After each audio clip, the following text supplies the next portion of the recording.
go get him. Let's go get him today, man. Let's go. Hey, dominate on 3. 1, 2, 3, dominate.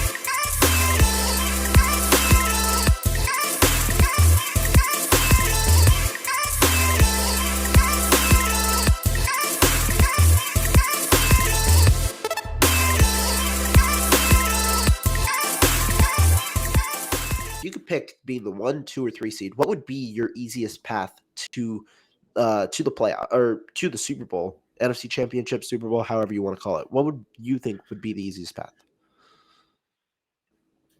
I think it's an interesting one because, you know, the 2 seed we just talked about it. That's a tough road to hoe.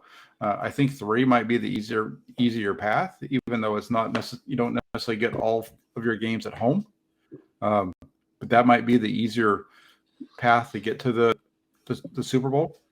You know, as a 3 seed, you play the Giants week 1. I think the Friars win that game. And then in week 2, you're either on the road to Minnesota, which is a venue I think the Friars would be fine playing in the Dome. I know it's loud and raucous and all that kind of stuff, but the 49ers, we've seen them be able to do that we've seen them do that. Brock Purdy's already gone into an environment like that once on the road. I mean, I think he could handle it. And then I think if that was to play out the way that I kind of see it, I could see the Cowboys beating the Eagles and then it coming back to Levi Stadium for the championship game. I think that's possibly the easiest route. Or the other one is, if you're the number 1 seed, you get the bye. My concern with being the number 1 seed is, let's just say that the Giants don't win in Minnesota, and let's say, the Eagles are fine and they win against the Packers. Well, actually, in that case, it's wrong, because most likely what's going to happen is if the 49ers become the number 1 seed, the Dallas Cowboys would be the number 2 seed. They'd be the number 2. Yep. Which changes things around a little bit. But you don't want to see I think as a 49er fan, you don't want to see Dallas. You don't want to see Tampa Bay. You don't want to see Green Bay. You want to see those teams as late in the playoffs as possible. You don't want to see those guys week 1 if you can. And beyond that, it's all becomes a really crapshoot after that, because they don't reseed in that you don't go from the number 1 to the number 7 seed, but they do reseed in the way that the highest seed, the lowest and the highest matchup. Yeah, it's not like a bracket. It's not March Madness where you start in your bracket and you just work your way through. It's the top teams play the weakest all the way through. So I think that, honestly, when you think about it, it is a very intriguing scenario.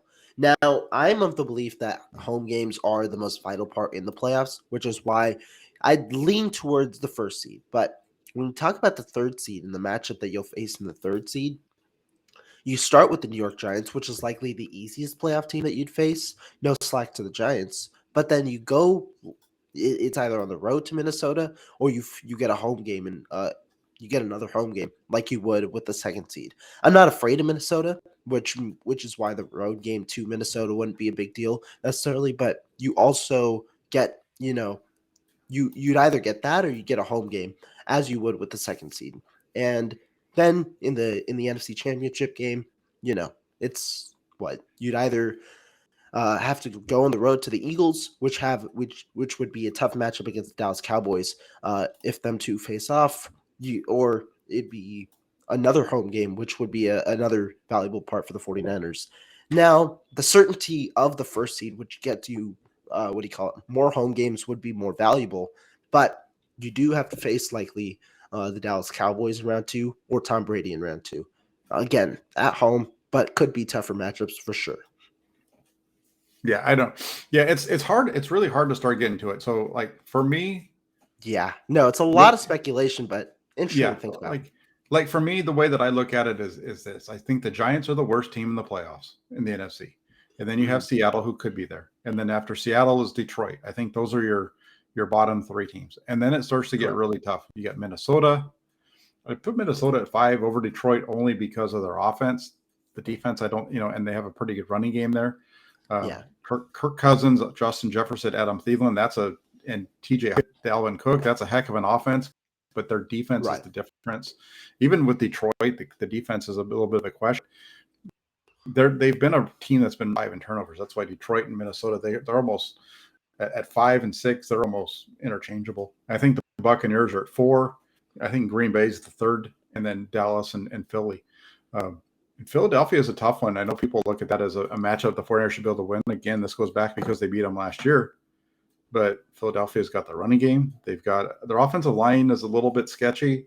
They actually have of the 8 teams that I just talked about, the Giants have the worst offensive line when it comes to pass protection. Philadelphia is actually second worst. They're at number 24 in the league in terms of sack percentage allowed. Interesting. I think some of that is because of the quarterback. Probably because of quarterback, but yeah. Necessarily right away. He's on the younger side, so that sometimes lends to it as well. And I think they do a lot of play action, which probably plays a role in that, also. So yeah, you start to look at it though. But the Buccaneers are number 1, Tom Brady. Detroit, Dallas, those are your top 5 teams in the NFL when it comes to pass protection for the quarterback. Green Bay is right behind the 49ers at number 8. So it's really top heavy in terms of that offensive line group. And then you start to throw in the quarterbacks, and that's where Tom Brady, again, I think Tampa Bay is a team that could give the 49ers trouble the second time around. I think that the Cowboys are an interesting matchup for the 49ers. Again, I look at this and I don't say this because I'm necessarily scared of them all, but what I'm saying is these are the potential matchups, and this is where it could go wrong for the 49ers because there's some tough ones out there. Yeah, I think the 49ers have kind of proven this year they can beat any of these teams. They can beat any of these teams. They can make the Super Bowl. However, I think you also have to understand they could probably lose to any of these teams, especially in a playoff nature with a third-string quarterback at the helm, a guy who has never played in the playoffs. First-time quarterbacks track record is pretty poor. They're 26-44 all time, and of all of them, when you look at it, really only 2 recent situations come to mind for first-time quarterbacks going far in the playoffs. Joe Burrow last year, and then Tom Brady won it all in his 2002 season. Apart from the 2002 season, nobody else has ever won it all in the first year as a quarterback or as a first-time quarterback in the playoffs, which just points to you the odds against first-time quarterbacks and their teams in the playoffs. Now, the 49ers have a good roster, obviously, to complement Brock Purdy and are coming in as one of the hottest teams in the NFL with that winning streak of theirs, but just tells you how tough it is to win with the situation that they've been dealt. Yeah, and that's parts of and you start to look at it from that standpoint, and that's where you say, okay, well, Trey Lance was the guy that needed to be the quarterback for the 49ers to get to the Super Bowl this year because Jimmy Garoppolo wasn't going to get him there because history doesn't on his side. Brock Purdy's not going to get him there because history's not on his side. But here's the thing with Brock Purdy. He's been playing really well. He was the 262nd pick in the draft. And the fact that he was a 262nd pick and nobody thought he was going to do anything, I think makes everybody feel like he's playing a lot better than he really is. Now, he does some things better than the other quarterbacks that the 49ers have had on the field this season, so you got to give him his props there. But at the same time, one of the things that Jimmy Garoppolo, everybody kept talking about was, can he not turn the ball over? He just needs to not screw it up. Well, he stopped screwing it up. He wasn't screwing it up. He hadn't thrown an interception in, I think, his last 4 or 5 games, right? Okay, enter Brock Purdy. Brock Purdy now has come in and he's thrown 3 interceptions in 5 weeks. Brock Purdy has an interception percentage that's higher than Jimmy Garoppolo's. Actually, Brock Purdy's interception percentage is right around Jimmy Garoppolo's career interception percentage. So again, I understand I'm talking about a rookie compared to a guy that's played in the league multiple years. And we're also talking about Jimmy Garoppolo playing at a higher level this season. And that's what scares you when it comes to the playoffs, because turnover margin wins games. The 49ers don't win games when they turn the ball over more than their opponents, and they don't lose usually. They very rarely lose when they force more turnovers. So turnover margin is, of all these things we're talking about, when it comes down to the actual win and loss at the end of the game, look at the turnover margin. If the 49ers are plus, they're going to usually win. If they're minus, they're going to lose. Last week, what happened? They were minus. When they were minus, they were behind. When they turned it around and they got a turnover and made it even, the game was tied. and then they won the game with the turnover. I mean, it's as simple as that. When the 49ers are creating turnovers, they're going to win. When they're turning the ball over, they're going to lose. And Correct. it really, I know it's not as much fun to talk about, but it's just so simple with what this team is, how this team is built. Yeah, I mean, that's very true. And that's kind of been a difference, right, this year versus years past. Normally, that's been the case with the 49ers, and that's why they've lost more games because their defense hasn't necessarily created as many turnovers. This year has been different. The defense has done very well in creating turnovers, but when you talk about turnovers, half of turnover, I'm not going to take anything away from the 49ers defense. I think they've done exceptionally well with turnovers in forcing them in doing the right thing, like the Nick Bosa play, right? That was just a defense forced turnover because he just used a bull rush to push his offensive lineman back into the quarterback, and the quarterback made a throw that was underthrown right to the defender. But overall, you don't know how the turnover margin is going to play out in the playoffs. And that's where it's going to make a huge difference because Purdy, you're right, has a interception ratio or interception percentage of about 2.7. The big thing with Purdy, he's thrown 2 touchdown passes in each of the past 5 games, has a 6.7% touchdown percentage. Again, you can weigh that as you will, passing touchdowns, rushing touchdowns, whatever you want to do. But overall, if Purdy can limit that 2.7 interception ratio, that's going to be great. If he can't, then the 49ers are going to be put in some tough situations, especially if the defense can't reciprocate creating turnovers at that level. Yeah, absolutely. And then, the other piece to it, and I alluded to it on Twitter today, though, is, Brock Purdy helps you out because of his athleticism. And that's, you look at 100%. you look at a couple of times now in the last 2 weeks alone where he should have had a sack and he's able to escape and get out. He had the one against Washington, the scramble out to his left. He's spinning around and then he just hucks it out of bounds, down the left sideline. And then last week he kind of does the same thing he does on the right sideline as he gets out to his right. But he's just so quick, and you look at his numbers, and I didn't realize it till somebody mentioned it on Twitter. So then I started looking up his numbers. I think I'd mentioned to you last week something about his 10-yard split and how quick he was, but Yeah. I didn't actually look it up until somebody mentioned The 1.56.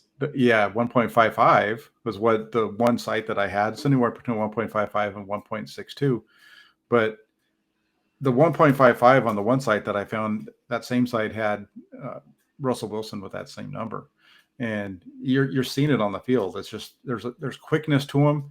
Like on Sunday, not only did he juke out Max Crosby on the one where he gets out to the right and throws it to early in the game to throw to George Kittle, but he's pulling away from him as he's running to his right, throwing the ball to George Kittle. He's got some wheels about him, and that's a big help for this team. I think nobody expected. Right. And also one thing that is a big help that it's pretty obvious. The reason that some of the issues might be a little they might be reserved when it comes to the playoffs is because the 49ers also have a cream crop of skill position players. And they've been able to obviously go this far. Jimmy Garoppolo, part of the reason why that turnover ratio really started to decrease once Christian McCaffrey came is because he had that safety weapon in McCaffrey, a guy who he could check down to, a guy where you don't necessarily have to make the risky throw every single time because you have a guy who can make a 3-yard play into a 7-yard play. That's huge. That kind of stuff is important for the 49ers. And I think with the amount of players, with the players that you expect back, with CMC in the fold again, Debo in the fold again, with Ayuk, Kittle, and you've got guys who are playing as well as they are at the end of the season, like Ray McLeod and Jordan Mason. You're getting the full cream of your skill position players that are going to be able to make an impact. And I think that also helps Brock Purdy, helps Kyle Shanahan understand what he can and can't do with his offense, and helps the 49ers get a full picture heading into the playoffs, which ultimately could limit that interception ratio, limit the turnover ratio for the 49ers because of how many different ways that they can get receivers open. The main thing is execution now. Can you execute at the level that you can make? I didn't think Purdy played as well as he has played in weeks past this past weekend, but that could change in the playoffs with everybody back. Yeah, I think the thing with Brock Purdy is I think on Sunday against the Raiders, he played about the same level that he played against the week before against Washington. Hmm. You're seeing, at least I noticed the last 2 weeks on film, both times he's missed George Kittle wide open down the middle of the field. Oh yeah, yeah, 2 weeks in a row. I mean, you look at his numbers against the Raiders and they look really good, but you got to remember he threw a ball to his left that didn't cross the line of scrimmage and went for 42 yards. Jimmy Garoppolo does the same thing. I really liked what he did on the screen to Christian McCaffrey later on in the game. I thought that was a really nice play. They're bringing pressure, and he gets it out of his hands before it's an unblocked man, and he's able to get it out of his hands quick. And then Christian McCaffrey at the end of that does a really nice job of being patient and allowing his offensive lineman to get over in front of him before he starts moving. Just a lot of really cool things on that play as well. It's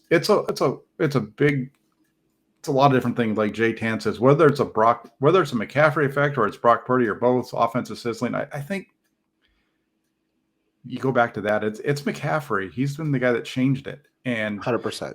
yes, the quarterback is extremely important to any team because they've got to do things. But this offense stopped turning the ball over when Christian McCaffrey joined because the quarterback didn't have to, like you said, they didn't have to force the ball into bad situations. They could check it down, pick up a first down, and move on to the next play. It was really easy for him. That's where it matched up so well with Jimmy Garoppolo. Purdy's a little bit more of a risk taker. The interception on Sunday against the Raiders was just a bad throw.